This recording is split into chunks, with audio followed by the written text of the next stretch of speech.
Alright, so this one's going to be a little different, kind of. Let's talk about tennis. Specifically, let's start with the bad and end with the good, which in this case means let's start with men's tennis and end with women's.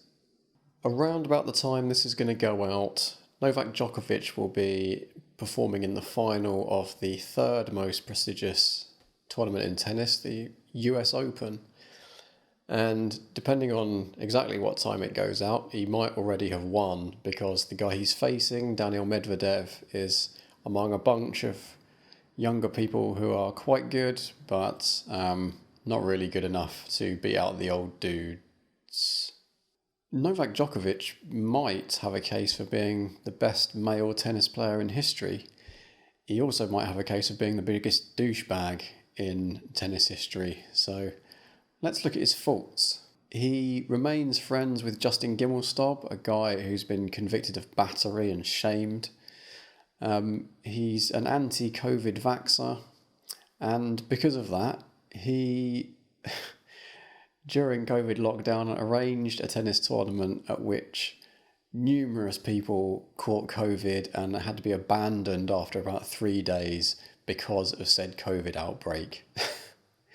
He's not alone in terms of male tennis douchebaggery though. Alexander Zverev, one of the aforementioned younger guys, has recently been accused by his most recent ex-girlfriend and some of his others of domestic abuse.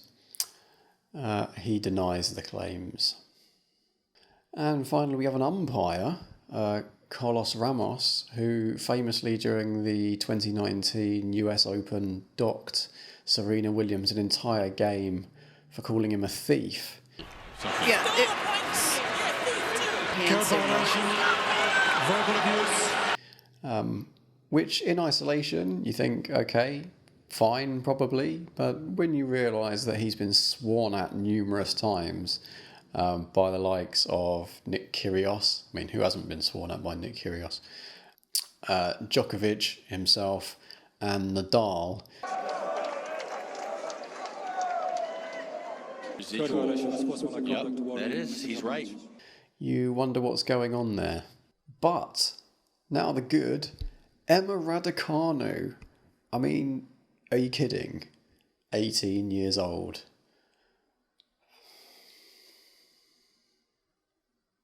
I mean, words can't do it justice. The winner of a Grand Slam.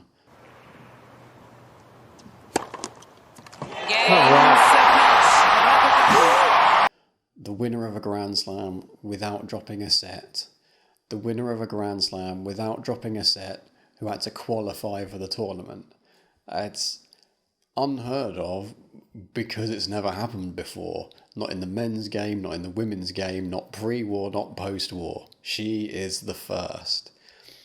Also, the first woman to make it through to a final as a British person since, I think, 1977. But, of course, let's not forget Leylah Fernandez, who at 19 looked equally brilliant and had to beat a fucking murderer's row, a who's who of current women's tennis to get to the final, and who looks to be on pretty much the same career trajectory as Raducanu. The women's game, in contrast to the men's, appears to be at an absolute zenith right now. Equal pay soon?